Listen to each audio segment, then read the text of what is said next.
राधे कृष्ण। षण्णवतितम दशकम। भगवद विभूति तथा कर्म, ज्ञान और भक्ति के अधिकारी का वर्णन एवं चित्त उपशम के लिए प्रार्थना। हे महान महिमाशाली विश्वमूर्ति, हे श्री कृष्ण, आप ही साक्षात पर ब्रह्म हैं।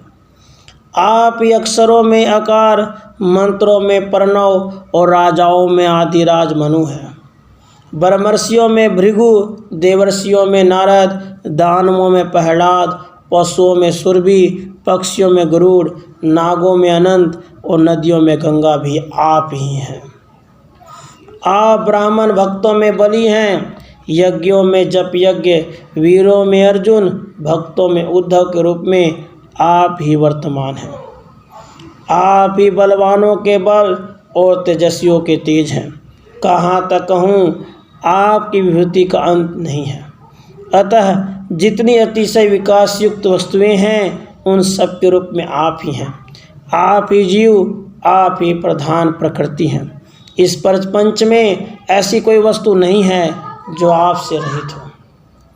वर्णों तथा आश्रमों के वेद मार्ग प्रतिपादित धर्म का भगवत अर्पण बुद्धि से भक्ति पूर्वक आचरण करते हुए जब शनय शनय अंतःकरण में विराग उत्पन्न हो जाता है, तब साधक उन विहित कर्मों को भी विधि पूर्वक त्याग करके परमहंस हो जाते हैं।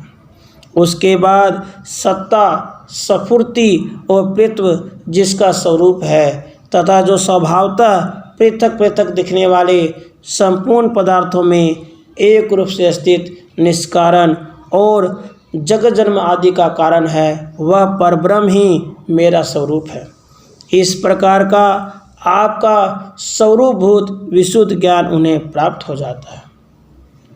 ज्ञान योग, कर्म योग, भक्ति योग, ये तीनों ही आपकी प्राप्ति कराने वाले हैं।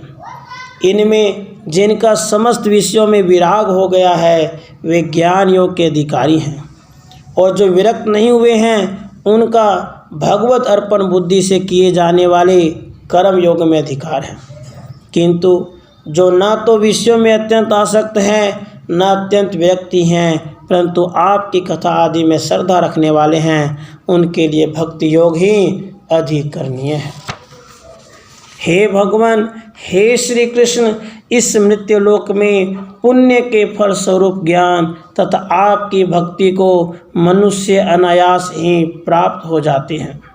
इसी कारण स्वर्गवासी तथा नरक निवासी सभी लोग मृत्युलोक में ही जन्म ग्रहण करने की सप्रिया करते हैं। उसी मृत्युलोक में देववश में भव सागर से पार होने के लिए नौका स्वरूप इस मृत्यु देह में प्रविष्ट हुआ हूँ। अब आप मुझे कर्णधार स्वरूप गुरु की प्राप्ति करा के स्वयं अनुकूल वायु का सा आचरण करते हुए इस भव सागर से पार कर दीजिए। हे प्रभु, पार कर दीजिए। हे श्री कृष्ण, हे भगवान, केवल ज्ञान पर लुभाए हुए लोग श्रुतियों तथा युक्तियों द्वारा अव्यक्त ब्रह्म की खोज करते हुए अत्यंत क्लेश सहते हैं। तब कहीं बहुत से जन्मों के अंत में उन्हें सिद्धि की प्राप्ति होती है, और कर्मयोग भी परम फल मोक्ष प्राप्ति के विषय में बहुत दूर है। केवल यह भक्ति योग ही ऐसा है जो आरंभ से ही मनोहर और शीघ्र ही आपकी प्राप्ति करा देने वाला है। अतः मेरे हृदय में उसी की वृद्धि होती रहे। हे श्री कृष्ण, मुनि वेद व्यास पुराणों में जगह जगह केवल ज्ञान के लिए अतिशय प्रयत्न करने का प्रतिषेध करते हैं, परंतु जो ब्रह्म तत्व को सुनकर आपके चरणों में सुदृढ़ भक्ति करके शरणापन्न हो जाता है, मुक्ति उसके करतल गत हो जाती है। यद्यपि आपके ध्यान में भी चित्त की चंचलता के कारण वैसी ही दुष्करता है, फिर भी आपकी कृपा, आपका श्री विग्रह के सौंदर्य के बल से बारंबार अभ्यास करने पर चित्त शीघ्र ही वश में किया जा सकता है। हे श्री कृष्ण, हे भुवन पते, यद्यपि दुख बहुल कर्म मार्ग से विरक्त होकर आपकी कथा आदि में मेरी गाढ़ श्रद्धा उत्पन्न हो गई है, फिर भी पुत्र वित्त आदि की कामनाओं का त्याग करने के लिए मैं अपने को असमर्थ ही पा रहा हूँ।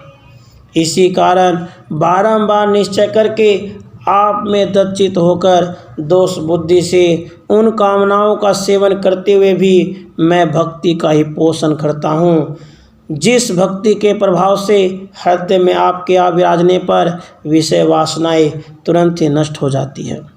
हे श्री कृष्ण, पूर्व काल में एक ब्राह्मण थे।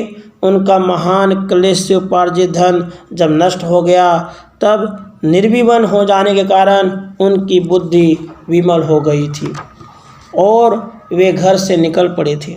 मार्ग में जन समूह उन्हें तरह तरह से पीड़ित करने लगा था। तब उन्होंने ऐसी गाथा गाई थी, मेरे दुख का कारण ये मनुष्यगण, काल, कर्म और ग्रह आदि नहीं है, इसका कारण तो मेरा चित्त ही है। वही चित्त आत्मा में कर्तृत्व, भोक्तृत्व आदि गुण समूहों का आरोप करके सब कुछ करता है। ऐसा कहकर वे शांत हो गए और आपके सारूप्य को प्राप्त हो गए। हे विभो, मेरे भी चित्त को उसी प्रकार शांत कर दीजिए, शांत कर दीजिए। प्राचीन काल में इलानंद पुरुरवा अपने से आई हुई उर्वशी के प्रति अत्यंत आसक्त होकर चिरकाल तक उसके साथ विहार करते रहे। समय भंग होने के कारण जब वह स्वर्ग चली गई तब राजा को अतिशय वैराग्य हो गया और उन्होंने यह गाथा गाई, यह स्त्री सुख अतिशय शुद्र है। तत्पश्चात आपकी भक्ति प्राप्त करके सफल मनोरथ हो सुखपूर्वक जीवन निर्वाह करने लगे। हे पवन पुरपते, हे श्री कृष्ण, हे परमेश्वर, उसी प्रकार मेरी विषय आसक्ति को नष्ट करके मुझे भी भक्त श्रेष्ठ बना दीजिए और मेरे रोगों को दूर कर दीजिए। इति भगवद विभूति वर्णनादि सन 99तम दशकम समाप्तम। राधे कृष्णा, राधे कृष्ण।